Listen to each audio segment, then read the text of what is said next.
Bom dia a todos. Eu sei que o Antônio Jair já deu bom dia, mas eu também quero dar o bom dia a todos vocês. Então, dando continuidade ao assunto, a mensagem que nós temos trazido aí já por 2 domingos sobre a cruz, a paixão de Cristo. Então, o Antônio falou sobre que esse mês é o mês da Páscoa. Então, o último domingo de março será no próximo domingo, dia 25.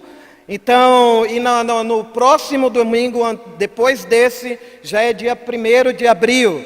Então, nós vamos até dia 1º de abril trazer mensagens sobre a paixão de Cristo. Falei no domingo passado sobre o julgamento de Cristo.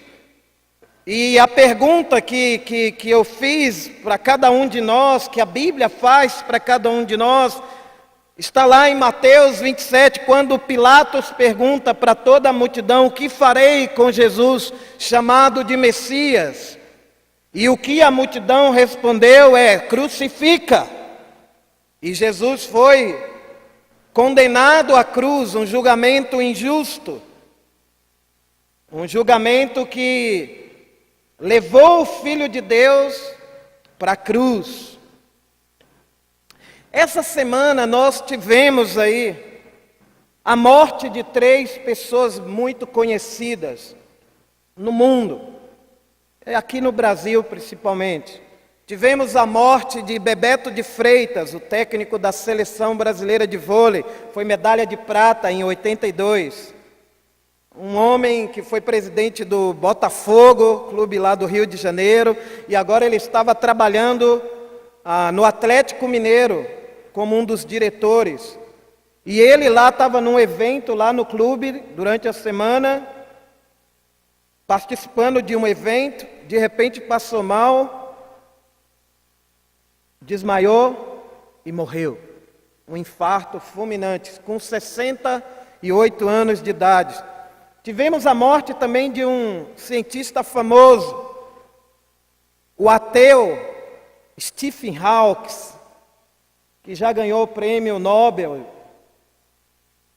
E esse homem influenciou muita gente. Ele é britânico, ele estava com 76 anos de idade e ele sofria de uma doença degenerativa. Ele andava de cadeira de rodas e ele casou, teve filhos, e o mundo inteiro, eu fui dar uma investigada no Twitter essa semana. O assunto mais comentado foi a morte de Stephen Hawking. E depois da outra pessoa que eu vou falar agora, que é a vereadora lá do Rio de Janeiro, a Marielle Franco, que foi morta a tiros lá no centro do Rio de Janeiro. E vendo a notícia na televisão, no rádio, que eu costumo ouvir muito rádio, e também nas mídias sociais, entrevistando autoridades, as pessoas próximas a ela, todo mundo falando: eu quero que a justiça seja feita. E é interessante como nós temos esse sentimento por justiça, quando algo acontece que choca a gente. Uma morte tão brutal.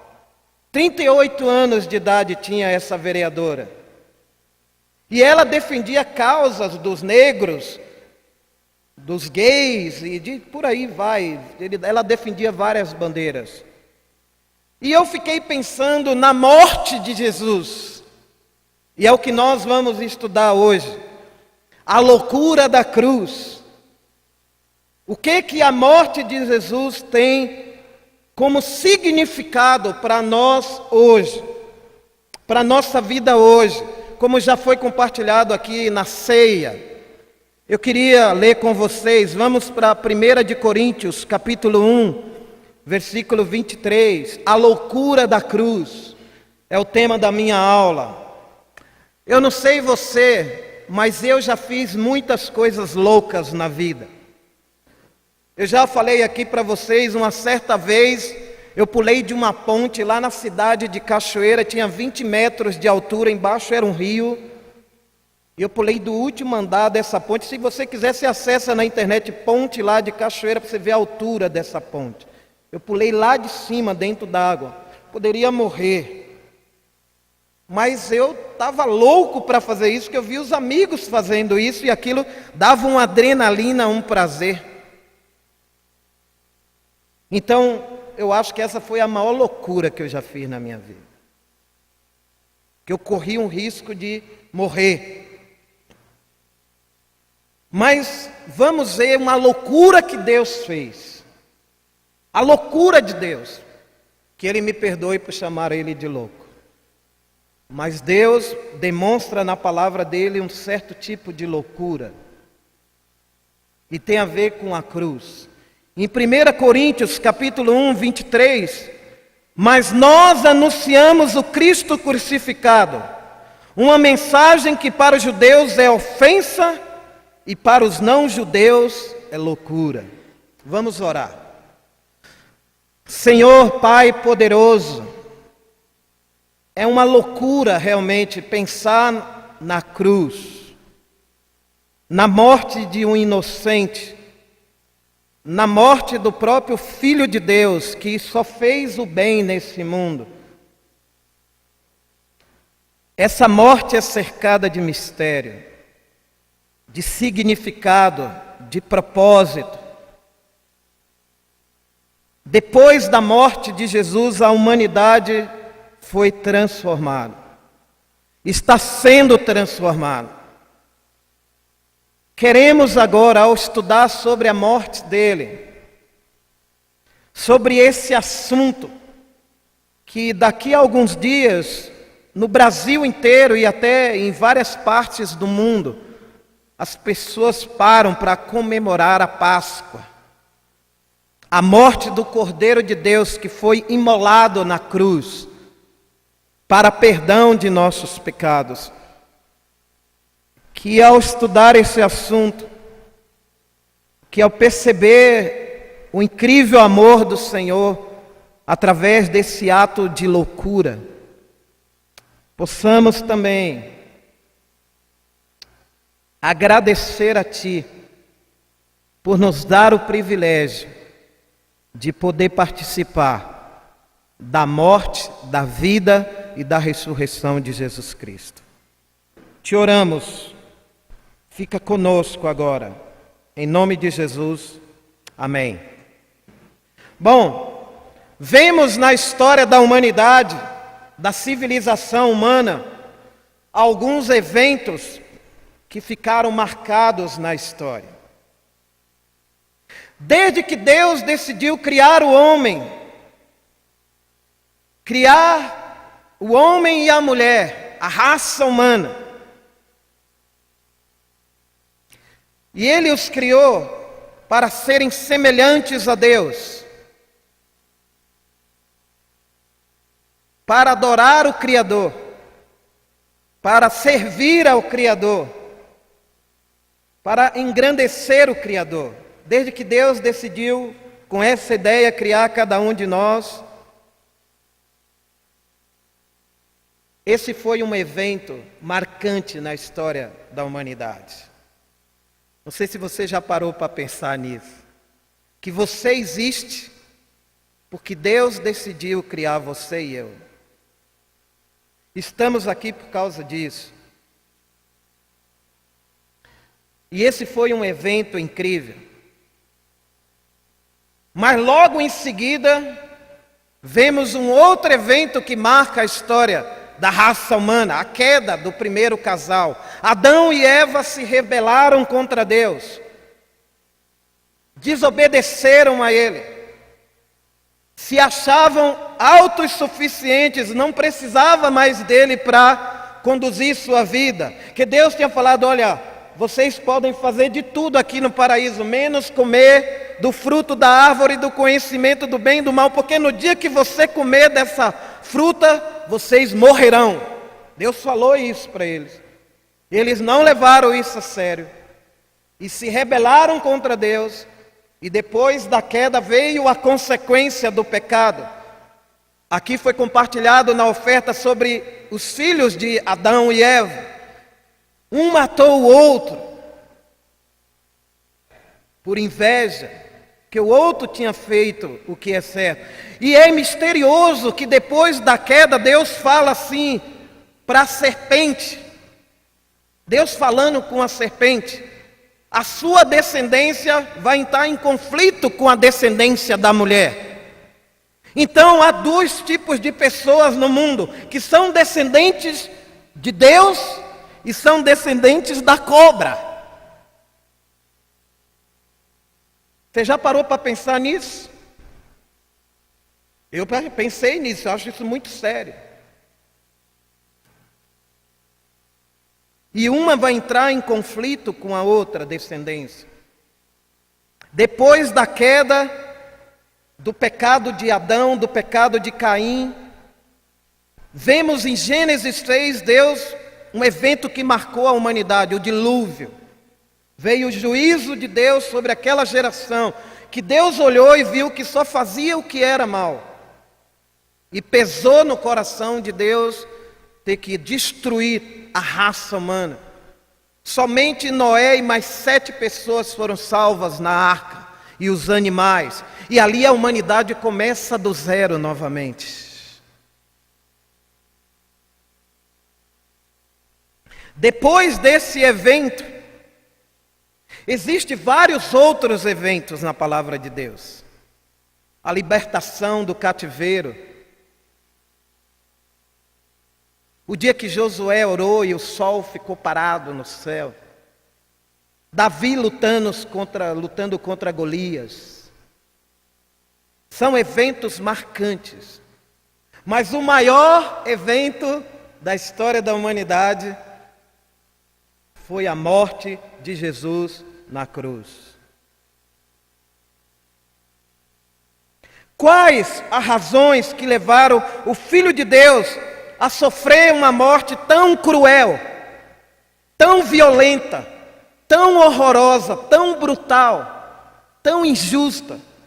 Quais as razões que levaram Deus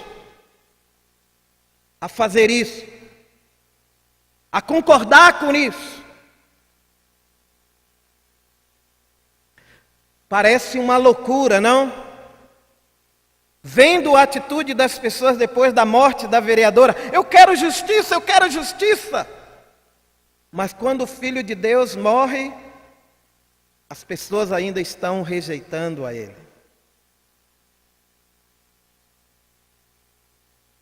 E vamos para Mateus 27, vamos ver a morte de Jesus, irmãos. Eu espero que você esteja grato hoje de manhã, grata, pela cruz, porque a nossa vida, ano após ano, dia após dia, mês após mês, a gente sabe das coisas, entende as coisas, mas muitas vezes, isso acontece comigo, a gente perde o significado das coisas para nós. O que isso significa para nós? Por isso que é bom sempre relembrar da cruz. Em Mateus capítulo 27, me acompanhe na sua Bíblia aí do versículo 41 ao 54.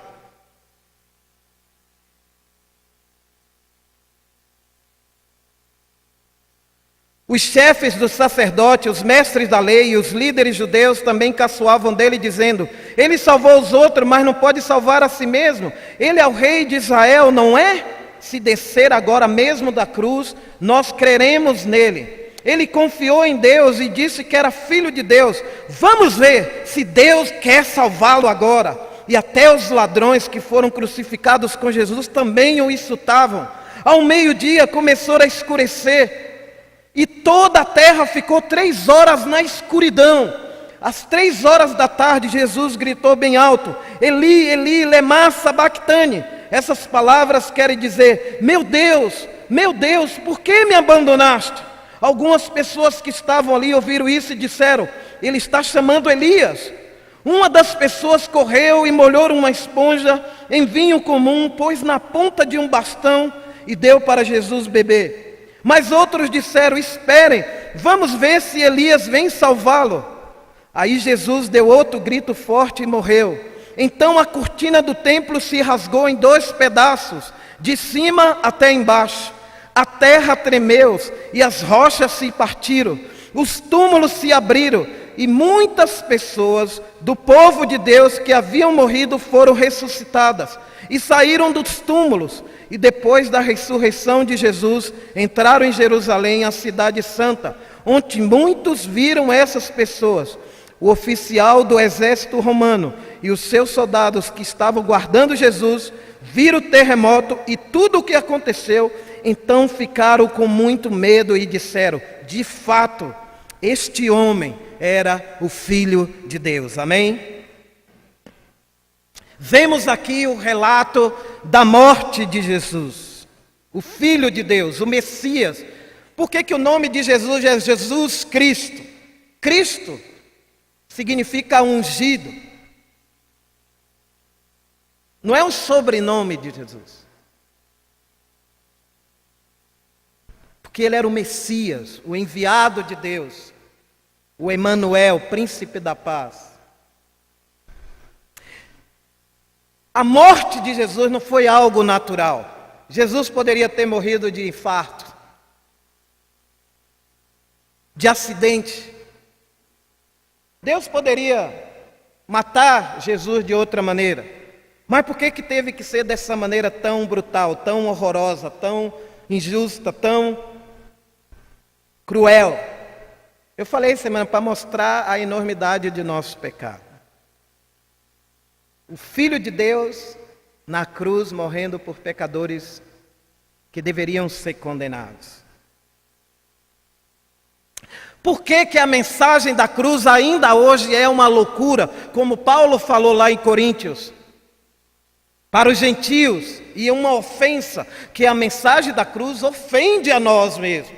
Nós não podemos ficar neutro diante de uma mensagem como essa, ficar dando desculpas.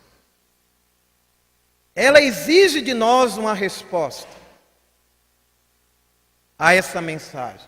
Por isso que ela é louca.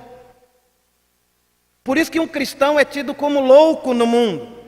A primeira coisa que a cruz quer comunicar para nós aqui, a morte de Jesus, é a palavra salvação.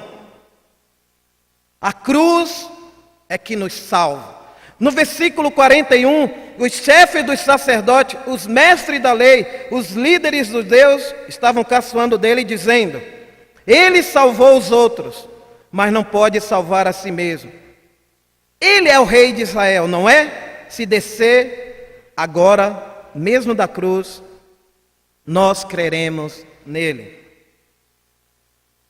Então, amigos, irmãos, somente através da cruz, eu e você podemos ser salvos. Você, jovem, que ainda não é um cristão, deixa eu falar algo sério para você. Você que é filho de cristão. Você acha que só o fato de você vir à igreja, porque seu pai e sua mãe é cristã, e isso tem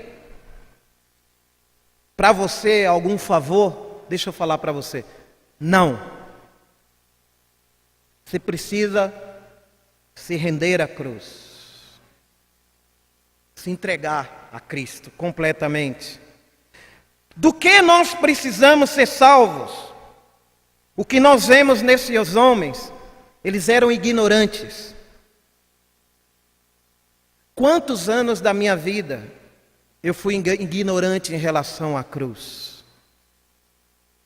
Falta de compreensão, falta de gratidão, falta de temor, falta de amor. Então eles eram ignorantes de quem Jesus era, porque rejeitaram, e ignorantes da sua própria ignorância. E às vezes a gente é ignorante da nossa própria ignorância. A gente faz algo achando que está fazendo o que é certo, mas isso não está certo. Ignorantes do seu orgulho. Na própria cruz, lá em Lucas, Jesus ora assim: Pai, perdoa essa gente. Eles não sabem o que estão fazendo. E não sabiam mesmo. Aliás, ainda hoje muita gente está fazendo um monte de coisa que não sabe o que está fazendo. Isso lá no mundo e também dentro da igreja.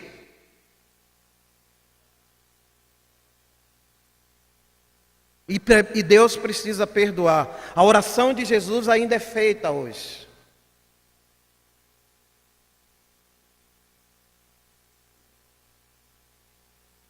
E vemos Deus mostrando para aquele povo que estava ali participando da morte de Jesus na cruz, esses líderes religiosos e toda aquela multidão que estava ali presente, um fato impressionante.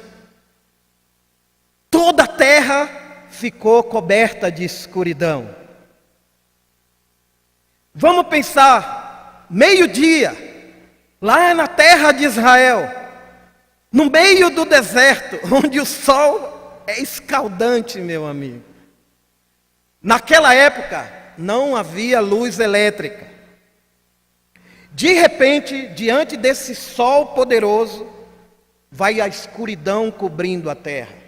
E o povo está percebendo tudo isso. O que está acontecendo?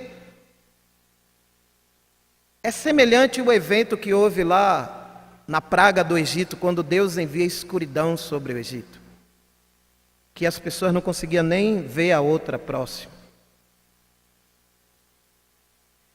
A escuridão representa a nossa miserabilidade. Os miseráveis que estão ali crucificando Jesus e que são ignorantes do que estão fazendo. E Deus tem que agir na natureza para mostrar isso também. Deus ensina de várias maneiras para nós as coisas.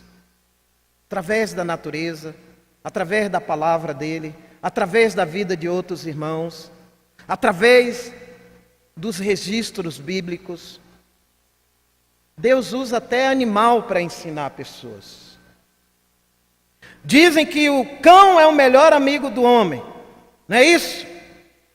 Mas por que será que essa frase é pronunciada por nós? Que o cão, se você agradar ele, ele vai só te servir bem. Agora começa a maltratar esse cão, para ver se ele vai te tratar bem. Isso é mentira, de que o cão é o melhor amigo do homem. O melhor amigo do homem é Jesus Cristo. O melhor amigo que nós podemos ter é dentro da igreja, é nossos irmãos na fé, as pessoas que nos ajudam espiritualmente.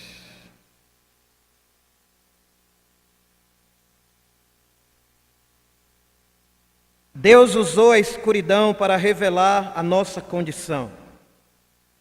A cruz simboliza o altar de Deus.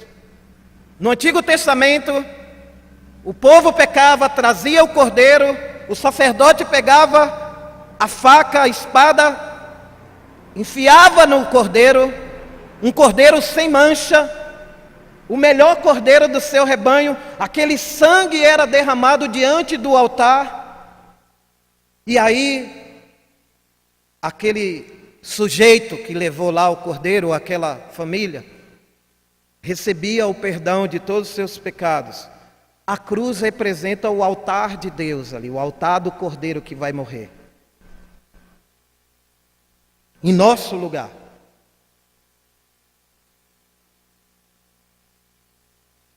O significado da cruz tem para nós a nossa redenção, a nossa justificação, e todos aqueles que seguem Jesus devem ser muito gratos por isso. A segunda palavra que nós podemos aprender na cruz é propiciação. O que significa essa palavra propiciação? Deus é justo e Ele tem que punir o pecado do pecador. Por isso que era feita a oferta do animal. Então, quem que vai ser oferecido em nosso lugar como propiciação? É como se Jesus estivesse apaziguando a ira de Deus em favor da raça humana. Por isso que ele grita: por que me abandonaste?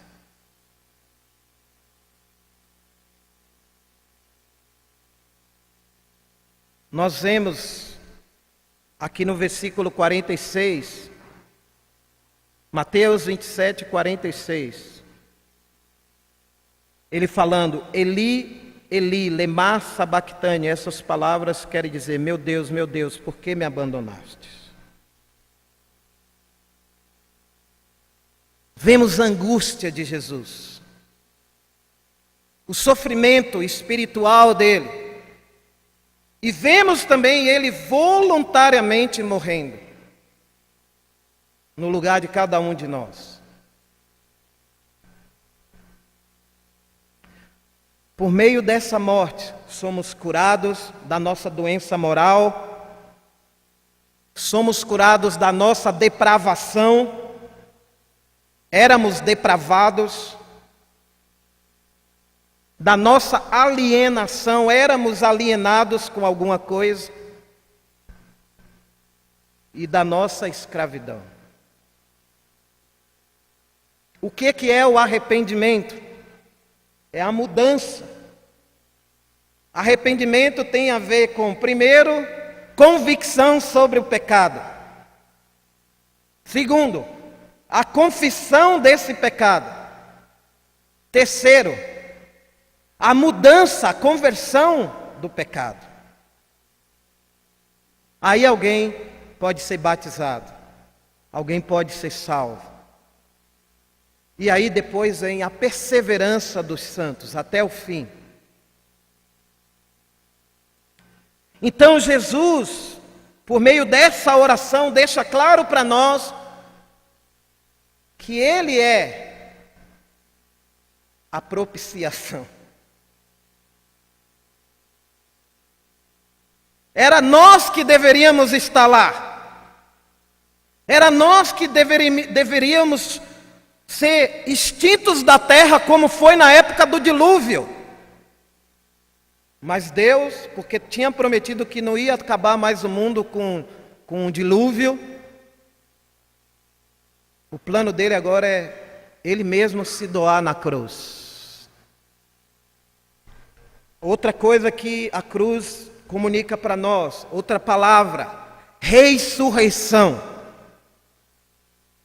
Salvação, propiciação e ressurreição. No versículo 52 aí de Mateus 27, a Bíblia fala assim: os túmulos se abriram e muitas pessoas do povo de Deus que haviam morrido foram ressuscitadas e saíram do túmulos, e depois da ressurreição de Jesus entraram em Jerusalém, a cidade santa, onde muitas viram essas pessoas. Vemos aqui um fato importante. A Bíblia afirma que túmulos se abriram. Imagine essa cena, irmãos. Se você não acredita no que está escrito aqui, você precisa ter muita fé para acreditar no que está escrito aqui. Que ao morrer na cruz, os túmulos se abriram. Imagina. E fala de muitas pessoas sendo ressuscitadas. Por que isso aconteceu? Porque fala de um terremoto aqui, né? Houve a escuridão em toda a terra, outro fator sobrenatural, um terremoto. E esse terremoto tem como objetivo abrir os túmulos, para os mortos saírem ressuscitados. Imagina uma cena dessa. No meu entendimento, essa passagem que é muito controversa, existem várias linhas de pensamento em relação a essa passagem. Essa é minha opinião sobre essa passagem. Essas pessoas que ressuscitaram simboliza a morte que Lázaro sofreu. Lázaro morreu, Jesus foi lá, ressuscitou. Lázaro ressuscitou e depois Lázaro voltou o quê? A morrer novamente. essas pessoas aconteceram com elas isso. Que é o primeiro a ressuscitar e ser levado para o céu, quem foi? Jesus, depois do terceiro dia. Não teria sentido pessoas ressuscitar antes de Jesus e ser levadas direto para o céu. Mas a promessa para nós, o evento da cruz também deixa claro para o povo de Deus, que aqui tem a Bíblia tem o cuidado de destacar o povo de Deus que ressuscitou. Ou nós somos do povo de Deus, ou não. Ou pertencemos ao povo de Deus, ou não. É um povo separado.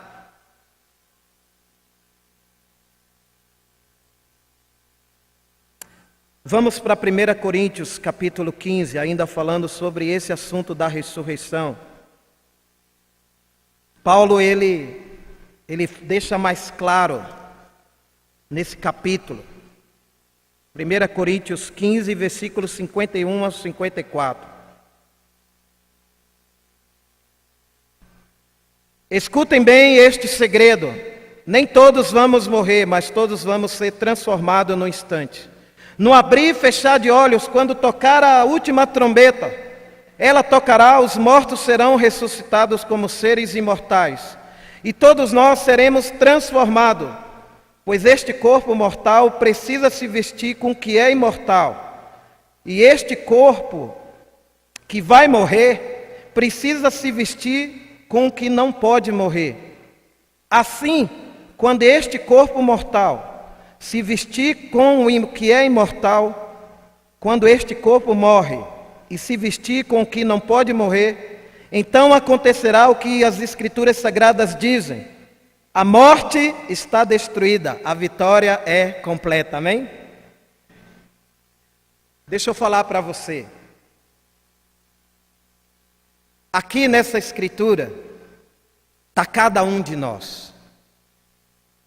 Está o registro de cada um de nós. Todos vamos ressuscitar um dia.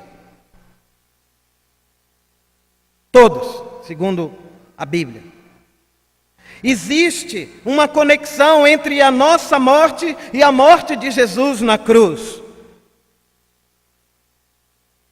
Existe uma conexão com a ressurreição de Jesus e a nossa ressurreição. Olha que fantástico isso. Existe um inimigo que precisamos ainda vencer. Esse último inimigo, que é a morte. Que Jesus venceu. Jesus venceu o diabo, Jesus venceu o pecado, Jesus venceu o mundo, mas ele venceu também a morte. Na história da humanidade, o único ser humano que morreu e ressuscitou e foi visto por várias testemunhas foi Jesus. Não tem nenhum outro personagem.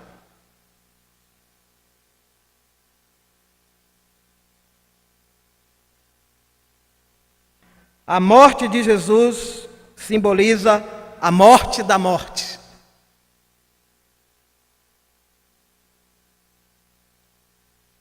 Mas Paulo fala algo aqui que é bem interessante. Ele fala da última trombeta. Essa trombeta vai tocar, lá no Apocalipse fala sobre isso. Jesus vai voltar. E a Bíblia fala que num piscar de olhos seremos transformados. Eu não vejo a hora desse dia chegar. Eu não sei se você está mais pensando. Eu não sei hoje, você está mais preocupado no que você vai comer. Você está mais preocupado com o seu futebol, com sua semana, mas você não está nem aí preocupado muito com a cruz. Você não está nem aí preocupado se Jesus morreu ou deixou de morrer. Você está preocupado somente com sua vida. Eu quero chamar a sua atenção, que vai chegar um dia que todos nós vamos ressuscitar. E eu quero animar vocês, irmãos, a estarem preparados para esse grande dia. A olhar para o Filho de Deus com fé. A não ter medo. Porque é necessário que este corpo corruptível, que é o nosso corpo, se revista do que não é corruptível. O corpo mortal vai se ver revestido da imortalidade. Então, o melhor ainda está por vir, amém? Agora, você crê nisso de todo o seu coração? Você está disposto a dar a sua vida por isso? A fazer qualquer coisa por isso? Nós precisamos nos atentar para isso. A história não terminou da raça humana. Tem o último capítulo da história. Estamos escrevendo nossa história com Deus. Cada dia é um capítulo. Cada mês, cada ano, cada atitude é uma parte da nossa história com Deus. E vai vir a última parte da história, que é a consumação. A história da humanidade se resume em 4 capítulos: criação, queda, redenção e consumação. Toda a Bíblia aponta para isso. A parte mais longa é a redenção, que Deus é paciente, é misericordioso. Ele quer que todos se arrependam. E eu queria terminar em Hebreus 9, 27.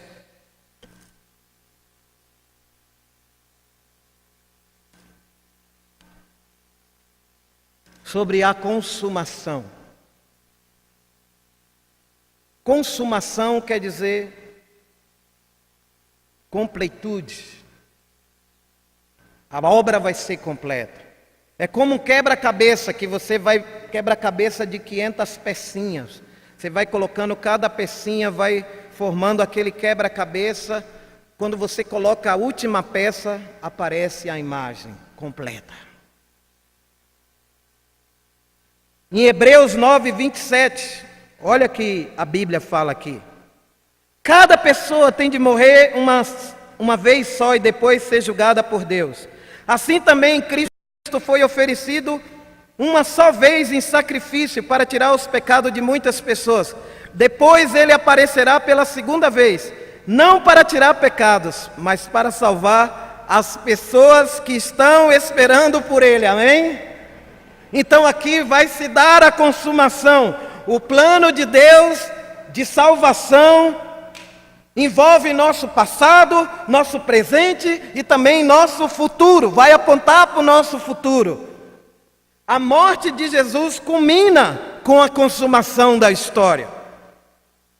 Tomara que cada um de nós, que somos personagem dessa história, esteja comprometido com ela. Que a nossa vida faça parte dessa glória. Que tenhamos coragem e firmeza, irmãos, para ir até o fim sem recuar, porque precisa perseverar até o fim. Quantas pessoas que já abandonaram a Cristo, que você conhece? Quantos amigos? Que nossa vida seja usada por Deus para salvar aqueles que estão perdidos. Que deixemos tudo que nos atrapalha, o pecado que se agarra firmemente em nós. Que continuemos a correr sem desanimar a corrida que está marcada para nós. Como que eu faço isso? Olhemos para Jesus na cruz. Ele não fez que a cruz o fizesse desistir. Ele não se importou com a humilhação de morrer na cruz, porque foi proposto para ele uma alegria eterna, um gozo eterno. Ele saberia que milhões de pessoas no mundo inteiro iriam mudar pela atitude dele.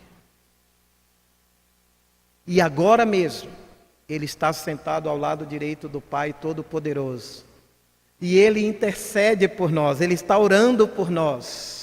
Ele está pedindo por nós, por toda a raça humana, que sejamos agradecidos com essa mensagem louca de Deus. E que nós sejamos os loucos para Deus, como Jesus foi. Amém? Que tenhamos esperança para viver firme até o fim.